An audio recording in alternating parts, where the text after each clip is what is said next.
Big Z Reviews. The Wheel of Time is one of the classic longest fantasy series and books. And this is kind of, I feel like this is Amazon's trial run for like the fantasy series of that they're going to do for Lord of the Rings. And I have some thoughts about it. I didn't choose this path, but I will follow it. Where next? The two rivers. The old blood runs deep in those mountains. Let's hope it's prepared them for what's coming. The Dark One is waking. So for reference, I'm watching this after watching the first 3 episodes, which came out on Friday. So, I mean, anything that I say, my opinion could be changed slightly. And I feel like normally when I review shows, I only review them after watching a whole season. But a lot of stuff I have to say will not be changed by whatever comes after in the season. So I figured it'd be decent to do a review for it after the first 3 episodes. And, you know, for reference for me, I am a longtime fantasy fan. And I would say Wheel of Time kind of like rekindled my love of fantasy books. Like, as like, and I think I started reading as a late teen. But like I love them so much, and that's fun. I think but it's been like well over a decade since I read the first book, which is what this takes place in. But it's still like when they start doing stuff and things are completely different, I'm like, why would you do that? Like it's like I was like, what? Why? Like it's so weird. Like because you know, it reminds me of the Game of Thrones, the later seasons of Game of Thrones. Like they really just did the book for a lot of the stuff in the early seasons, and this one is just like, why not just do the book? Yeah, I understand there's a lot of books, and they're all tomes, they're all very thick, but like some stuff, this core character beats or character traits, they completely change. And I don't mind, like, the cast is very multicultural, and I don't mind that. Like, it kind of makes sense because the whole, like, where they're like the two rivers, and they kind of the whole thing that, like, they're, like, of the old blood. So if you make them look different than a lot of the other people in the world, I don't mind. Like, they're kind of, most of them are blackish, or I think Indian, seems like a lot of them are Indian, like, from India. And I mean, that works. It just none of the characters are how I picture them, except for Moraine, played by Rosamund Pike, Lan Mandragorn, played by Daniel Henney, and Rand al'Thor, played by Josh Stradowski. And the guy who plays Matt Akasan, Barney Harris, is a little close to what I expected, like a little older, I think, though. A lot of them are older. But it's too bad. My favorite character in the book was like Perrin Ibarra, and he's the one that they did dirty the most. Like he's played by Marcus Rutherford, and maybe he could get better, but he just looks so stupid. Like something about his how he emotes, he just looks like he's mentally challenged or something. Like something about like his face is so deadened, especially with what they do with his character, which is like ugh. Like, okay, so, I will have spoilers for the first 3 episodes, but first, this kind of introduced to this world, because the show does not do that. There is next to no world building in the first 3 episodes of the show. And it's like, I know it's tough to figure out what to do, because, I mean, you have a hell of a lot of world building to do, but you want to try to make an adventure show. But there's not much world building. Especially because the whole trope of, the fantasy trope of having, like, the young farm boy that's the chosen one destined to save the world. You know, like, the whole point of doing that is that you can have people tell them about how the world works, you know? And they just don't do that much here. And they kind of just keep moving on to the next place. And the sets are gorgeous. The sets are great. But, like, they spent, like, maybe less than 1 episode in their hometown, and it's like it's been a while since I read the first book. Like I said, like well over a decade. But I think most of the first book is at this town, like half the first book. And I feel like I might be mixing up. They might go back there later, is what I'm thinking of. But like, I think that this whole big thing, like they have to defend the town from all the Trollocs, which is they kind of like the orcs in you know in this, but like they and the Trollocs, the designs, they're kind of cool. But like I think the special effects kind of break down when they have them, when they show them running, when they show like full body. It's like ooh, but some of the stuff they look really good.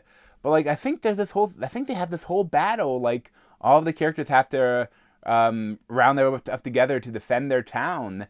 And the whole thing that like a lot of them are warriors. Like I mean, even though they're like in a small town, like they all train to be archers. Like they all have these special bows that are made from this like really strong wood that like most other people wouldn't even be able to pull the bowstring back. But they train from children to do that.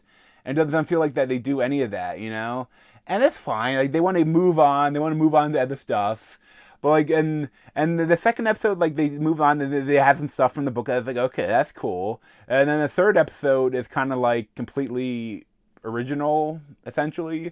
Like they all split up after Shalagoose, after like the cursed city they go through, and Matt gets his cursed dagger, like that stuff. But like they all split up, and I'm like, I feel like that's kind of all just original stuff, you know. It's just like okay, fine.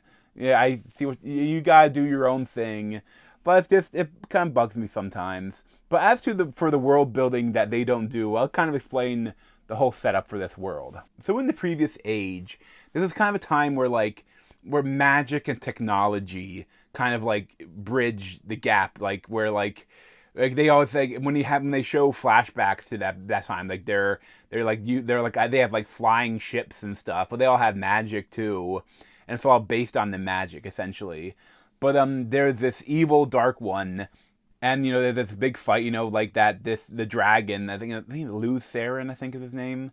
But like he like is fighting the dark one, but like he is betrayed. But like some of the people, the magic users, like go to the dark side, and they they become dark friends. And it's a whole like they lock the dark one away, but he figures out a way to taint the one power. And this is like the source of all the magical energy that the people use, but he taints the male side of it, like and so that any male magic user who touches the source goes insane, and like the dragon realizes this, and he essentially murders every male magic user, and like to prevent them from destroying the world and like from ending all life. And he's kind of going crazy too, and he murders his entire family. Like I think there's stuff that like he wants to end end his bloodline, but also a thing where he's kind of crazy. But then in his grief, he kind of breaks the world himself. Like he makes a mountain, and he that's called like Dragon Mount, and that's like I think kind of relatively near that, but that's essentially, and he kills himself, and he like breaks the world. And then now this is like thousands of years later, and Randall Thor, he is the only redhead in this town. It kind of works again for them being none of them being white, even though they are in the books. Like he's the only like really white guy, and he has red hair. That actually kind of works in this, but like his father finds him on the mountain, and he raises him as his own, like during the Ale Wars, and that this is now like I think it is in the movie, the show. This is 20 years later. I think they're younger in the books, but I mean I don't understand why they do that. But then that he is the reincarnation of the dragon. He's a dragon reborn. And it's so funny.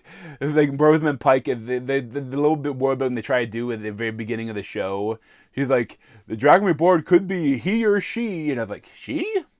No, that would he or she. If it's a she, that would definitely break the whole prophecy, because the whole idea is the Dragon Reborn also goes crazy, and he has to try to clean this one source. He has to purify it before he goes fully insane, and And there's some really interesting stuff in the book though, because essentially the original dragon is once he touches the power, he's in his mind talking to him the whole book in his viewpoint character. Like there's this insane guy that's talking in his brain, and I don't see how they probably won't do that because it'd be tough to do, but I think it'd be interesting if they did. But there's like this whole like all the female side, they turn in, they're the Aes Sedai, and they're like all the different colors, the different like where like their stronger powers, and what kind of, it's like the houses for, you know, Hogwarts or some shit like that. Slightly, not really, but the red ones are essentially, they're the warriors, and their main job is to hunt down men that have the one power and, you know, capture them and tear the one power away from them or kill them. And that's, you know, that's gonna be danger for Rand in the movie, in the show. But Rosamund Pike, she is following this prophecy and trying to find the Dragon Reborn and kind of help him, you know, come to power, you know, and not be tainted, you know. And that's kind of the story, you know. There's this, and the thing is that like these three best friends, Rand, Perrin, and Mat, they're all Ta'veren. And it's so funny in the show, they say like there's some 4 Ta'veren in this area, and they don't even explain what the hell Ta'veren are. But the idea is that like people have knacks in this world. They have like kind of like special abilities that make them different. But the thing is, the whole thing is like the Wheel of Time is kind of like fate. That's the Wheel of Time, and it keeps turning and turning, and the threads pulling together. But Ta'veren kind of can break those threads and completely change like a new path. Like things bend around them. If like weird things happen around them too, like you're more likely someone just to randomly, someone find a gold coin on under their feet, or they could also randomly slip and fall to their deaths. Like it's like things, fate changes around the Ta'veren, and they kind of, and like they're like from like for the how they portray him, I like Rand, Joshua Stradowski. We'll see what they do with him, but he is an interesting, like later on in the books he gets really cocky and kind of odd, but and also slightly insane. But I mean, I like what they do with him so far. And Matt Cawson, he's one of my favorites in the book. And like the other thing, when you're reading a book for these weird, they have like a big book and lots of characters, and each character, like you have viewpoint characters, so you see from their eyes. And sometimes when that happens, you know, you like chapters more than others.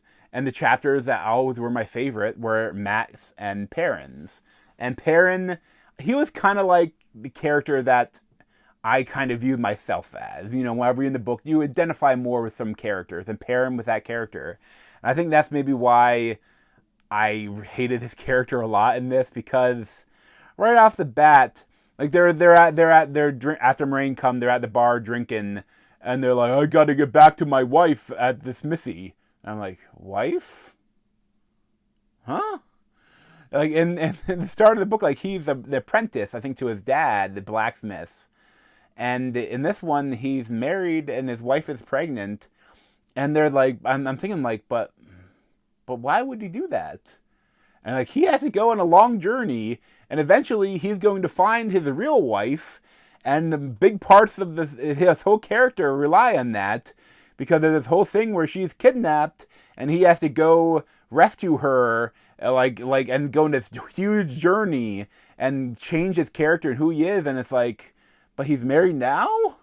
And then the Trollocs attack, and they're kind of alone together in the smithery, in the building of the blacksmithing, and I'm like, oh, okay, he's gonna die, she's gonna die. That kind of works, I guess. And then but then he kills her. Perrin kills his wife. Like he with his axe, he chops into her belly. Like I think after like he goes into berserk mode, and then it's like, huh, okay, interesting. And as I don't fully hate it, but at least they got rid of the wife. But at the same time, it's like, and it's odd to do that, to completely change its character for like a couple minutes of footage.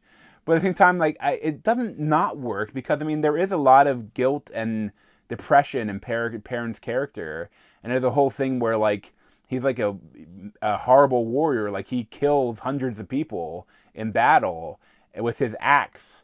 And I think he lays his axe down and takes up a hammer, and because he doesn't want to be that person anymore. So I guess they're trying to get that like right after meeting him, I guess. And they doing the whole thing where he's turning into a werewolf, or not really a werewolf, but like kind of like a werewolf, where like and that's not like they're kind of doing a lot of stuff, but it's just I don't know where they're gonna go with it. And like and Egwene is one of the other main characters, played by Madeline Madden. And I mean, she's not bad. I mean, it's interesting to see where they go with her. And there's Nynaeve Almera, played by Zoe Robbins, and she's again the characters aren't how I pictured them, but I don't mind it. And I mean, there is a lot of fantasy memes about her pulling on her braid, and she has a braid, so it works.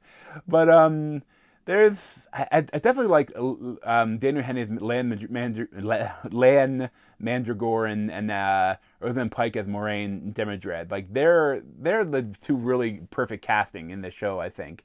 And I'll be interested to see what they do with them.